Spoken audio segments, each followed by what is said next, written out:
So you clicked on this video wondering if graded Pokemon cards are worth collecting and investing. And for me personally, I think that's a yes, and now I'm going to explain why.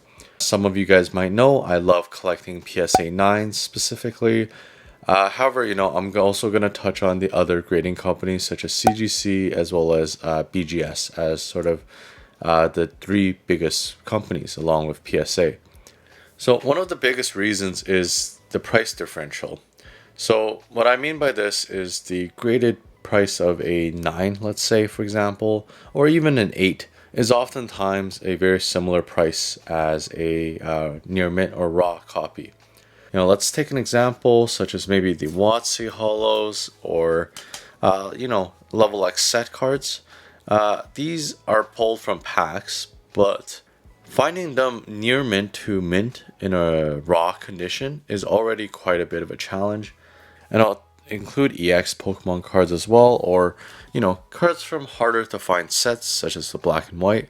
So for these cards, I think just finding these cards in a raw, actually mint condition is already a challenging task. In the past, attempts with EX cards, Level X cards, even when I went to the LGS by myself and I saw that the condition was pretty minty, however, I did fail to see some slight hollow scratches because of the, as we know, the Level X, the Diamond and Pearl era has the silver foiling, and some of the EX has like a very shiny hollow along with the Level X cards, which makes little hollow scratches quite difficult to see. And the story there is I bought quite a few of those near mint or pretty much mint, advertises mint copies raw, and they all graded a 7 or 8. None of them graded a 9 for me personally. So, and I paid, I would say, like near the price of a 9 almost at that time. So yeah, that was a huge mistake on my end. Please don't make mistakes like that. Either inspect your cards closer or just buy the graded version already. And if you do find a copy of the raw card, a lot of times they only sell like $20-$30 less than the graded version, especially in a 9. Interestingly, sometimes even when it's advertised as near mint.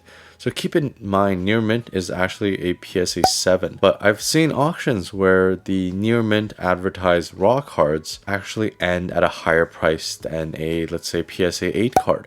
So there's that weird disconnect, in my opinion, between what's considered a mint grade or near mint grade from PSA and what someone randomly on eBay calls it a near mint. And then the raw card goes for more, I think, just because of the prospect of possibly getting a higher grade. I didn't understand why people would pay more than a already graded copy, especially in near mint condition. I guess to summarize it a little bit more, a lot of times the older cards, maybe not the modern day cards, but the more vintage cards, I think the 9 or the 8 price resembles the raw price pretty closely. So for me personally, I don't like taking that gamble, buying it for almost a graded price and then grading it myself and getting a less than desired grade. Even pack fresh cards. So this card, let's say, this was a pack fresh card and it graded an 8. And it doesn't look like it's like that bad. Just from first appearance, but obviously there was, I think, a huge hollow print line somewhere on this card, which made it an 8, as well as maybe a little bit of whitening. But I feel like these things are so subjective when it comes to the actual grade number itself. I talked about this extensively before, so I won't ramble on too much about that. But yeah, I'm just saying, if you're collecting especially and you want good quality cards, just consider buying the 9 or the 8. Especially the 8s or even the 7s a lot of times are cheaper than the actual raw price. And that's if you find a copy. So I think another big reason that why I prefer graded cards as a collectible or investable item is that the grades are generally unambiguous. If it says it's a 10, it's going to be a 10. Most people will accept that. So I think PSA, CGC, BGS are pretty well respected within this hobby. I think people know the brands pretty well, and a lot of people grade with these companies. So it's sort of like a well established brand. It's from a third party, so it's not subjective by myself. It gets rid of the ambiguity, especially when it's important, such as when you're buying cards or selling cards. You're gonna face less surprises, in my opinion, when you're purchasing cards. You know that you're expecting a card in roughly a 10 or a 9 condition. So I think that's really important. It eliminates the need to do a lot less, troubleshooting, especially with your customers. If you're selling them a card, and let's say you sell them a raw card and they're unhappy of the condition. So I think the PSA label does help regulate that in a sense, if that makes sense. Another additional benefit of having a graded card is the fact that it's authentic. So the grading company will not only assign a grade, but at the same time authenticate the card. Although a few years ago that wasn't the biggest deal, especially with Pokemon cards, because fake and real ones were pretty easily distinguishable. However, in today's age of printing, a lot of them look very similar, the fake and the real ones. I can try to show some examples on the screen. But I feel like to a lot of people, more than before, it's hard to actually distinguish. So now I think the more benefit is coming from the just the authentication side of grading. I feel like it's often overlooked because we always just look for grade, right? But I think this will start to get progressively more important as the hobby grows, and as sort of more people come into the hobby. I think this will be an important aspect. So not only does this give you a peace of mind, buying a car that you already know what the grade is and have a good expectation of what the conditions should roughly be like. The other nice thing is, these cards will be more liquid when you have a grade attached to them. And this is especially true if the card is in a bit higher of a grade, like a 10 or a 9. These cards will then have very established price points for most cards, let's say, besides the very niche cards. But let's just pick a very popular card like this Charizard from Hidden Fates. These sell daily for a pretty consistent price. Having a certain grade allows you to easily track them as a function of time. So I think keeping your inventory when you're collecting and investing is a lot more easier when you have graded Pokemon cards compared to raw, because I feel like the variability in the condition of raw can be so high that it's actually hard to have a good idea of exactly what price it is. Since a lot, like for example, TCG Player classifies near mint as the highest sort of tier of condition. But when you move into the graded card market, that's only a PSA 7, right? So PSA 7, PSA 8, PSA 9, PSA 10 could technically all fall under the near mint category. But if you look at the PSA prices, the 7 and the 10 price is humongous, right? Even the 9 and the 10 price is super drastic. Like these two cards, probably 10 times the price at least in a PSA 10. Definitely, getting the grade helps you pinpoint the value of the card a lot better, being tracked a lot more, and it's easier to track. And yeah, I think that's another reason having this verified grade also generally boosts the value of your cards. However, if you're, since me, for myself, I usually just buy already graded cards, kind of just tracking how the specific card in that grade is doing over time. And then, I think that gives me a better idea of, what I'm putting my money in and, how well it's doing. So the next one is pretty commonly talked about, but I would further want to elaborate upon it. It's just the actual protection for your cards. Despite a lot of the cards being stored in top loaders, like the ones I have above, it's pretty safe. It's a good storage option, but then obviously I think the PSA case does take it to a bit higher of a level. It's sort of 360 encapsulated. It's in a hard plastic shell, and I think it'll be a little bit more resistant by the exterior conditions where your cards are stored. Yeah, and then for example, BGS, they actually put their cards in a penny sleeve before encapsulating them in the case. So I guess that's one extra layer of protection there as well. But overall, I think, having a cards on a slab does help, does bring some inherent value just by protecting it. All right, the next point I want to make is that having a grade assigned to your Pokemon card helps add additional sort of aspects to your collection or investing. What I mean by this is the rarity aspect. Okay, this will be a really good case study. For example, these two cards, you search them up on eBay, they're everywhere, right? They're $9, $10, on the cheaper side. You can buy damaged copies for $4 maybe. However, if you look at the mid-tier ones, they're going to be more expensive, maybe up to $50. However, I like to point out though that a lot of the mid-tier copies you do see on eBay, I don't think they're going to grade a 9. Maybe not even grade an 8. For example, these cards are very abundant. They're everywhere. That's why you see them on eBay. But it's hard to grade because these cards were in these sort of tins back in the Diamond and Pearl era. These are Black Star promos, so they were kind of like held into the tin pretty tightly by these by their corners. So many of the ones you see on eBay will have quite a bit of damage.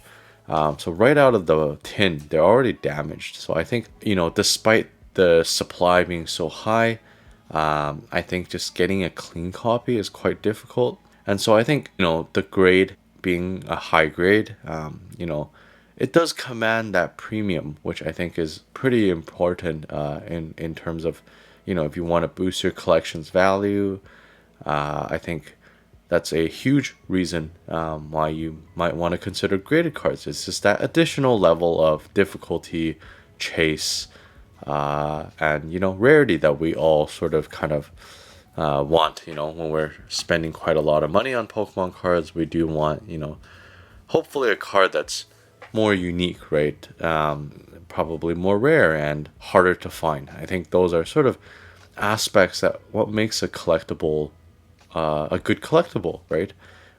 If sports cards, for example, like a lot of them are printed to the ground. There's so many out there. If they're so easily found, it loses the collectability aspect of it, right? If everybody has one, it's no longer going to be special. It's there's not that difficulty anymore. So I think we all appreciate a certain challenge when collecting these cards. And what I just said, despite these two being high in supply, there is a challenge to get a higher grade, which I think, brings back some of that collectability and that rarity aspect in terms of the grade. That's the whole reason why the BGS Black Label exists. It does offer that sort of chase, the more rarity in the card condition can also then play a role in your, investment portfolio, let's say. Another point I wanted to make is the displayability of these cards. For most collectors, I assume you're probably buying cards that you really enjoy yourself, right? So it makes sense that some cards you might want to display. You might want to take a look at it here and there during your day. Graded cards are pretty good for displaying. I think they look better than raw cards when displayed. These, for me at least, I treat them like little pieces of artwork. Some of them are nostalgic. They evoke a sort of childhood memory. I'm sure that this applies to some of you guys as well that's checking out this video, but displaying this is a big bonus for me, especially on my table, near my desk, maybe on my shelf.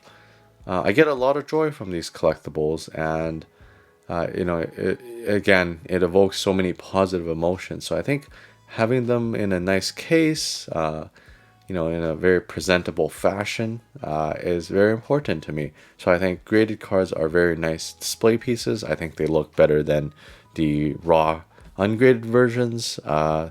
So yeah, I think in terms of displayability and I guess peace of mind, so you're not afraid that you're gonna break the card or hurt or damage the card, I think PSA or one of the other graded slabs are very ideal for displayability. This is not an exhaustive list. Please let me know in the comments if I missed anything. I do want to hear your guys' opinions. And yeah, I mean, I'm not against collecting raw cards or sealed Pokemon, or any kind of other collecting style that you do. I do them too, obviously. But and this is obviously not financial advice. It's just what I like to do, what I believe, and it's just me sharing my own opinions and rambling on like usual. But obviously, collect whatever, invest in what you like. And I hope today I conveyed some of the reasons why I like these graded cards, why I prefer graded cards over maybe other products. But maybe this makes you think of some stuff that you haven't really considered previously. One caveat I'll throw in here is that, buying the 9s and 8s, I would do that more so with the older cards. So anything from middle era like Diamond and Pearl, Black and White, back to WotC era. I think WotC era, these are definitely a better bang for your buck, especially the 8 or the 9s, just because, in my opinion, just finding a raw, like let's say WotC card, ungraded and in a very minty condition is quite rare. Hence why I think the 9s and maybe the 8s are very good value, just because it's so hard to find in the wild. And even if you find it, you don't have that guarantee it's going to be a high grade. That's my strategy. So, middle to old cards, I will buy the graded versions. The caveat being is the newer cards. Some of these you see here, maybe this one. So this depends. So if I can get it in auction for maybe like near the price of grading for some of the rainbow rares, let's say from Sun and Moon, yeah, I'm gonna buy the 9 if it can be near the price of grading. So the grading's $15 right now. If I can get it for $20, I'll go for the 9. It doesn't make too much of a difference for myself.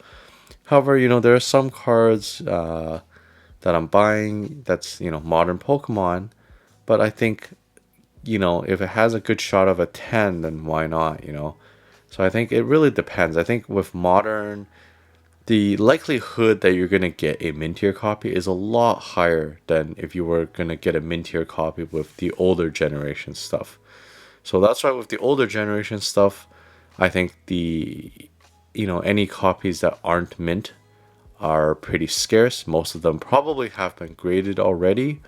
Maybe, or like they just haven't sort of came up on the market yet. So then, that's why I like to buy the 9s for the older stuff. But then since the newer stuff, not only is it more abundant, the printing quality might have got better. It's an affordable price point. People pulling these cards, today, I think a lot of them end up just sleeving them right away. So they're definitely well protected. So I think there's a lot more near mint to mint copies already on the market that you can actually choose from. So then, due to that higher supply, obviously the price will be lower, given the same demand. So that's why I think your options are a bit more open with the newer cards. But I think the older cards is just, it's just going to get harder and harder, in my opinion, to find clean copies raw. So yeah, I think lastly, I just to add on again, I think right now the grading cards is in a sort of excess.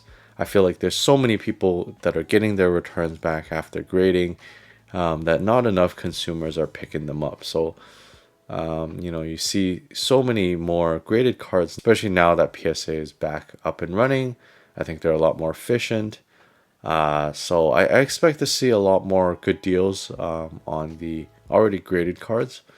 And then conversely, I think the raw cards will still be slowly diminishing for the older era Pokemon sets. Yeah, let me know what you guys think in the comments. Do you agree or disagree with me?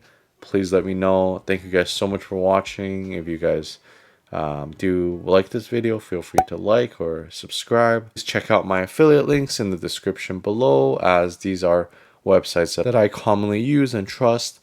So yeah, do check them out. Thanks guys. Peace.